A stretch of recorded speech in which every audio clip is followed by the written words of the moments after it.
What's happening, everybody? Welcome to Screen Realm. My name's Guillermo, and you're about to watch a chat that I was lucky enough to have with Noah Segan, director, writer, producer, and one of the two leads of the Shudder release Blood Relatives. The horror comedy has Segan playing Francis, a 115-year-old Yiddish vampire who looks 35. Francis has been roaming American backroads in his beat-up muscle car for decades, keeping to himself and liking it that way. One day, a teenager named Jane, played by Victoria Morales, shows up saying that she's his daughter, and she's got the fangs to prove it. Together they hit the road, deciding whether to sink their teeth into family life. In the interview ahead, Noah and I discuss what it was like making his first feature as director, juggling so many responsibilities, working with Victoria Morales, his favorite vampire films, bribing goats, and of course the importance of visiting the bathroom when you can. Hope you enjoy the interview ahead, and be sure to keep an eye out for Blood Relatives, streaming on Shudder from November 22nd. And as always, in case you still haven't, be sure to hit that subscribe button and notification bell to stay up to date with all things coming from Screen Realm. Catch you soon. I like to say this to start off with when I'm talking to filmmakers. I like to congratulate you on just the mere fact that you made a movie in the first place, because look, that's no easy feat. So hey, well done. Thank you. I'm constantly in awe that I was able to convince all of these people to show up, and then show up again and again. They showed up many days in a row, some of them every day, to help make this movie. So that is surprising, and I'm very grateful for it. Thank you. So tell me, how did you come about, coming up with this father-daughter vampire drama comedy mashup? How did this come about? I know you wrote the screenplay, so what was the inspiration for all this? It was everything you just said. It was kind of loving all of those kinds of movies, and probably a little bit of sleep deprivation, not because I was a vampire, but because I was up very late with a baby at the time, and I just started kind of throwing it all in the pot and mixing it up, and this is what came out. I mean, a movie comes out of it. That's always great. I didn't know if a movie was going to come out of it. I kind of knew, not to toot my own horn or be too much of an egomaniac, but I did sort of, there was a great joy in writing it. And there was a great joy in being able to sort of use a script, which is something that I knew pretty well because, I'd been an actor for a long time. I kind of knew what a script was, and I knew when a script was able to kind of convey like a vibe and an energy and a sort of big picture idea. And it was really lovely to, kind of make that a challenge for myself, whether I succeeded or not, I'll let the audience tell me, but it was a fun process. As the jack of all trades here, director, screenwriter, producer, lead actor, how did you find the overall experience? I mean, I can imagine it was a bit of a challenge. A little bit of a challenge, but it was also sort of,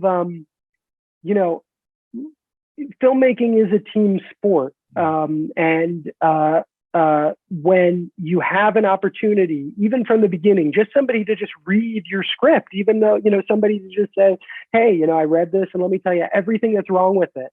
And, and why it sucks. And maybe one or two ideas that might make it a little bit better.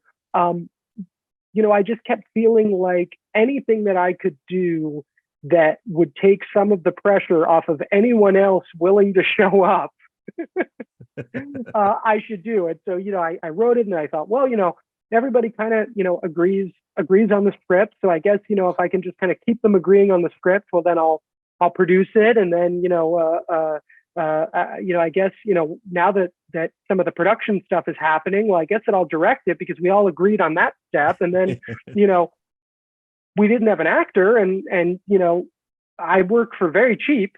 So why not take that one on as well? Coming from acting into directing now, directing actors, since you've been in both sides of the spectrum, what did you learn or were surprised about as director that you thought, oh man, if only I knew this earlier? Well, I want to take this opportunity, and I'm going to just speak directly to the camera. I want to apologize to every filmmaker who I have worked for as an actor, because I'm just so sorry that I put you all through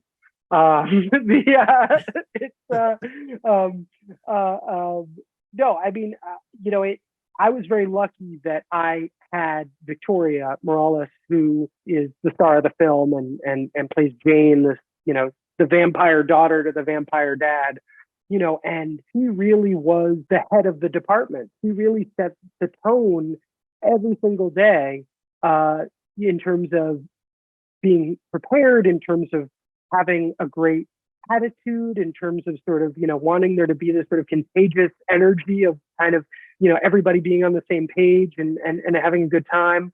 And that trickled down, even to the people who worked one day who were from Texas. They all sort of picked up on that energy.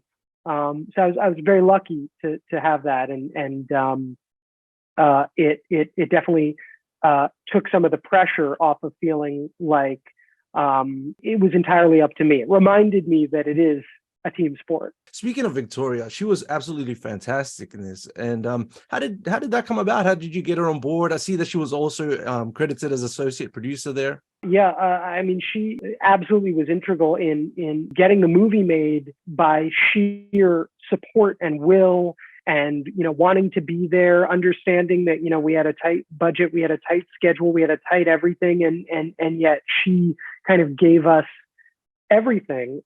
She had worked on a movie called Plan B. That's a very, very funny, very touching film, comedy. And our producer and an actor in one very memorable scene, Josh Rubin, who's a great filmmaker in his own right. Josh had worked for one day on this movie Plan B. And when he and I started working together on Blood Relatives, he said, you're going to think I'm crazy, but you got to check out this actor. You got to check out Victoria, because not only is she great, you're going to watch her material, you're going to think she's brilliant, but I got to tell you, I spent one day with her and I would have spent a month shooting a movie with her. She's incredible. She's the most generous, funniest, easygoing, he just went on and on. And I said, well, do you think she'd even read it? We're a little movie. And thankfully she read it. She took a shot on us and we met over Zoom because pandemic, and we just got to work, and thankfully she stuck it out and showed up in Texas. You got lucky. Very lucky. I got very lucky many, many times. Because as you said, I mean, it's just luck to make the damn thing. You crafted a feature with relatively small budget and a small amount of resources. I'm always interested in knowing the kind of obstacles that brings, which is of course everything. But was there any particular day or sequence perhaps that you were like, this is just not going to work, and then you ended up seeing it and you're like, wow, how did we do this? Or is it the whole film? It's the whole film. It's every day you kind of feel like, it's today. Is this the moment that everything's going to just fall apart? Is this is this the straw that's going to break the camel's back? And of course, is it the day that you have a goat on set? And, surprisingly, the goat does not like to take direction very well. Yeah, these kids these days. I see it. That's a good dad joke. You got it. I mean, I'm not even a dad, so I've got no excuse at all. I mean, you're right. I mean, I don't know your situation, but I vouch for you. You're an honorary member now. But here's the thing: is you get the goat, and the goat doesn't want to do what you ask the goat to do. But then you realize that the goat loves candy bars, and I feel very, very bad for the goat's owners, who probably had to clean up quite a mess at the end of the day. If you're listening or you're watching this, send me the dry cleaning bill. But we gave that goat a lot of candy, and then the goat did what we needed him to do. You got to pay these stars what they want and just, accept it. Truly, we truly had to get the goat whatever he wanted. Making your own stamp in the realm of vampire cinema must be pretty exciting. Do you have any vampire films that you hold up there amongst some of your favorites? Well, I listen. I'm a nerd, and so you ask me my favorite vampire movies, and I talk about the ones that are the deep cuts. George Romero's Martin, or Bill Gunn's Ganja and Hess. These movies that are maybe not the first ones that come to mind. But of course, Only Lovers Left Alive, is a great recent vampire movie, or, Near Dark, which was a huge inspiration on this Classic. movie. total classic, so I'm a nerd, but I try not to be an elitist when it comes to my vampire movies. You even give me Mel Brooks, Dracula Dead and Loving It, and I will enjoy it. Lastly, before I leave you, now that you've directed a feature, are there a few lessons that you learned during your experience that you're going to take forward that you perhaps were surprised about learning? Plenty of lessons that I'll take with me. The biggest lesson that I learned is to pee at every opportunity, because you never know. You're on your feet, and as the director, there's always something to do.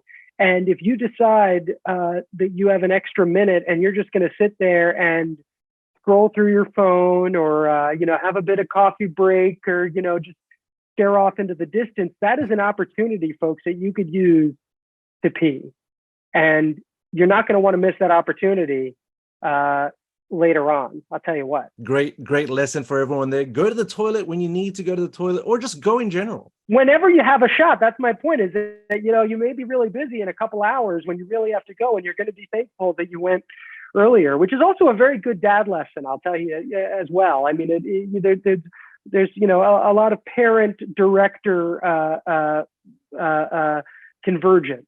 Every drop counts. Absolutely. Well, look, it's been an absolute pleasure. Thank you so much for talking to me today, and all the best in your future endeavors. Thank you, Guillermo. It's a pleasure to talk to you. Thank you so much for today.